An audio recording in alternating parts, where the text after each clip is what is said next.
seront exposées.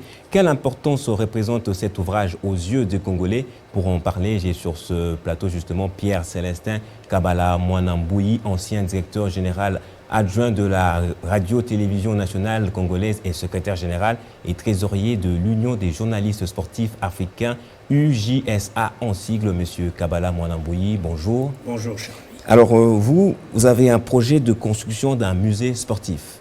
Eh bien oui.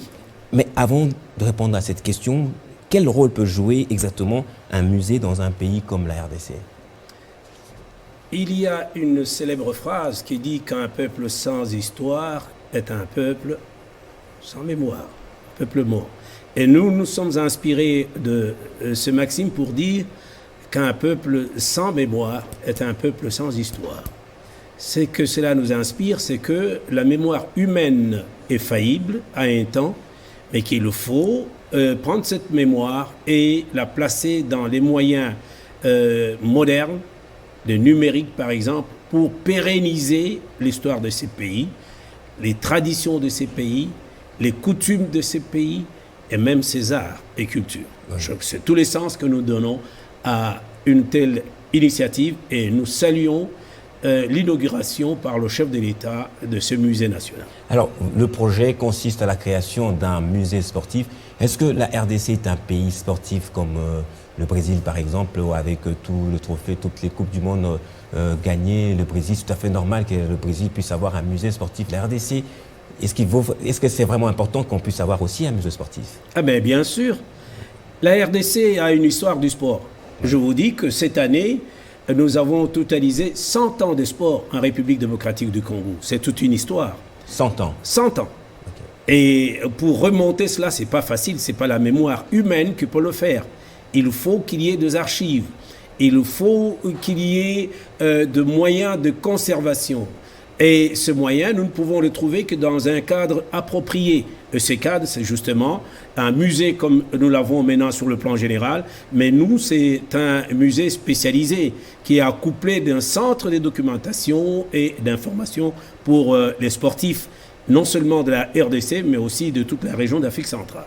Et où en êtes-vous avec ce projet, justement?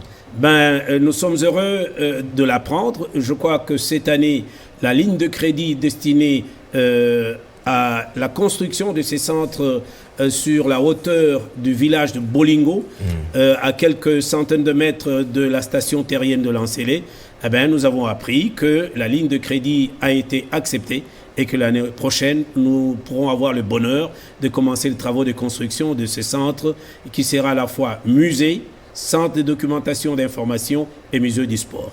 Et les objets qui seront exposés, ce n'est pas comme le musée national qui est à la recherche d'autres objets qui se trouvent au Royaume de Belgique. Nous avons tous les objets qu'il faut dans notre pays.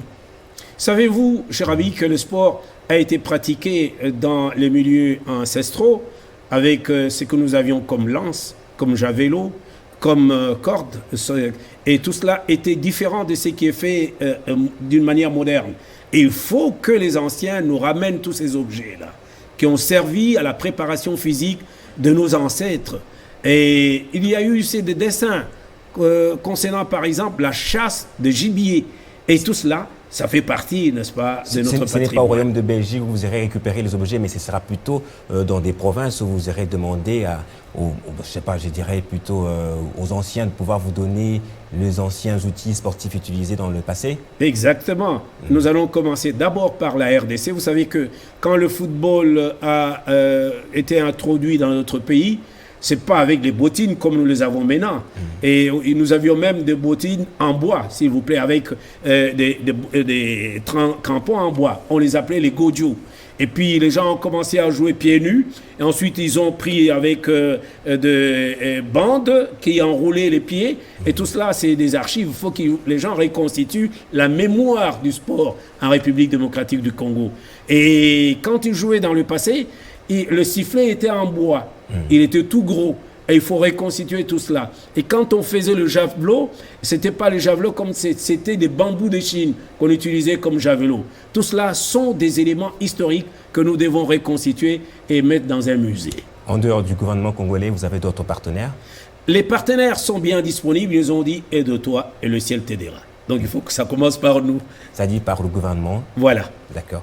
Merci, Monsieur Célestin Kabala Mwanambouyi. Je rappelle, vous êtes ancien directeur général adjoint de la Radio-Télévision nationale congolaise et secrétaire général trésorier de l'Union de journalistes sportifs. Merci d'avoir répondu à notre invitation. C'est moi.